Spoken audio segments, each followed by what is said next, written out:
We have quite a few topics for tonight. We're going to start off with a movie review. We came across this movie just the other day. Now, look, Shudder has had a decent run of original films. Mm-hmm. They've had some very good films, very good horror films that kind of drop in there, low budget typically, but pretty good. Like, they're very unique. They're very unique stories that might not translate to the big screen or to a wider audience, but they're still good movies nonetheless. Yeah. And we saw this preview for Suitable Flesh, starring Heather Graham, Judah Lewis, Bruce Davison, Barbara Crampton, and Jonathan Chase, directed by Joe Lynch. Now, Joe Lynch is pretty much kind of a newcomer when it comes to directing. I think he worked on a couple of the episodes of Creep Show, which has been well received. Yeah, well received. So he's got a couple of movies or a couple episodes of that under his belt, but by and large, this is his first big directorial debut of a movie. Now, Tone, the best way to describe this is an H.P. Lovecraft-inspired horror film. Correct. It lives within the realm of H.P. Lovecraft. Matter of fact, as soon as it boots up, it says Arkham, Massachusetts. And they continue to talk about Miskatonic University. So that's how you know. That's how it started. Yes, Roller Girl. Roller Girl is easily her best role. I think we all squirted into a sock in the 90s. Anyways. But you might want to squirt into a sock watching this because, this movie kind of reminded me of Species. I was just like, is the lead actress here just going to fuck everybody in the movie? Right. Because honestly, that's what Heather Graham does through most of this movie. Not by her character's choice. But dude, Tone, this is basically Heather Graham plays like a psychiatrist, and she is seeing a patient when one day a young man shows up claiming that somebody wants to kill him, somebody's trying to take his body. And she's like, well, obviously you're disturbed. And so she becomes interested in him. But there's more to him than meets the eye. Yeah, as anything with Lovecraft, there is some evil mechanism running some kind of an somewhere. Entity that is unseen, but its presence is there. Usually a book somewhere. It kind of reminded me, what was the movie with Denzel Washington when the spirit passes from one person? Fallen. I mean, there you go. Shades of that. That's a fucking movie. Yeah, Fallen's actually a fucking dope-ass flick. But, very shades of that. For the most part, though, this isn't a time. I was just thinking the same. Is on my side. Yes, it is. Yes, it is. But, this movie, it's not great. But it is a reminder that Heather Graham still has some acting chops. She's very good because what it requires for her in this movie, much like many of the characters in this movie, is when they're possessed by this entity, their mannerism changes. The entity is kind of very foul. You have to be bought in. You got to be bought in. You got to be committed to the role. And early on as a psychiatrist, she's basically Heather Graham that you know and love. She's like, okay. But when she takes on this entity, when it kind of possesses her, then you kind of get to see the other side. And that requires talent to be able to sit there and create two different characters and play them in a unique way. And she's actually really good. When she turns into that saucy or that sassy, flirtatious, kind of slutty, deviant person, I'm just like, oh. She's really good.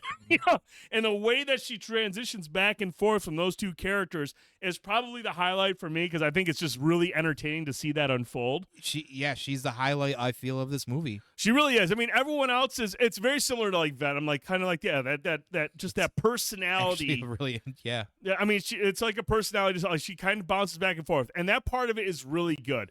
There's a fair amount of gore. It's actually pretty gory. It's got some good. There's one kill in particular towards the end that I fucking loved. That I thought the way that they captured it was pretty funny. Yeah. Britt pointed that out, and I was like, oh, I didn't even notice that. That's pretty sweet. It was actually pretty good. So I mean, like I said, if you're a member on Shudder, I think it's like $4.99 or $5.99 a month. It's rather cheap. It's a fun watch. It's an entertaining watch, but ultimately I think it's gonna be one of those movies you're gonna forget about it after a week. But it's just a good showpiece for Heather Graham, and I appreciate it when actors, no matter how absurd the premise is, when they're fully committed into it and they make it believable. You're just like, okay, I'm in it for the ride. Yeah, I feel like, definitely Heather was a highlight for this movie. She was, like you said, she was committed. Even honestly, I'll say even the main character, the kid. Yeah, Judah. I felt like for a young, newer, probably actor, he did a really good job at least doing what he needed to do as well. But overall, I feel the movie was gosh, this Overly campy. very campy, and it's kind of a shame. Like, and I like certain things like that. I love camp, but it can be overdone. Right, and I feel like if it's self-aware, it's kind of one thing, but the problem with this one is it really wasn't. Mm-hmm. And one of the things that happens with Lovecraft movies that take inspiration is that some of these movies really feel like they need some form of levity with their characters. And like the old guy they were trying to do like this a bit of levity and back and forth and jokiness at times. It's like, bro, that's too much. Like, I don't need that. He's already campy enough because this is a $12 million film, Brittany, right? Is that what you said? You looked up? She's $12 million. That means $12 million. How much of that did Heather get to do? She probably commanded quite a bit of it. I mean, I respect that as well, too, if she's willing to take a chance on something like, I mean, because what else is she doing? Let's be honest right now. And that's the thing, though. I mean, she might have commanded quite a bit, but at the same time, it probably wasn't a whole lot compared to like most honestly, movies that she's so done. I respect her for that as well, too, for doing something different. And, her career might not be what it was at the peak at any other time, but she is a good actress, always has been a good actress, and always, I feel like, committed to her roles. And it was interesting to see her in kind of the things that she was doing in this movie. So I enjoyed it.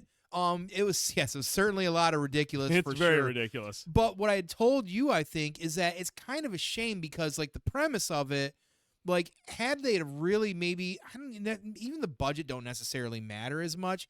If they would have been just a little bit more serious, I feel like with this or darker. Yeah, I really actually think you could have gone darker and still kept the campiness. Honestly, you really could have. But I think campiness.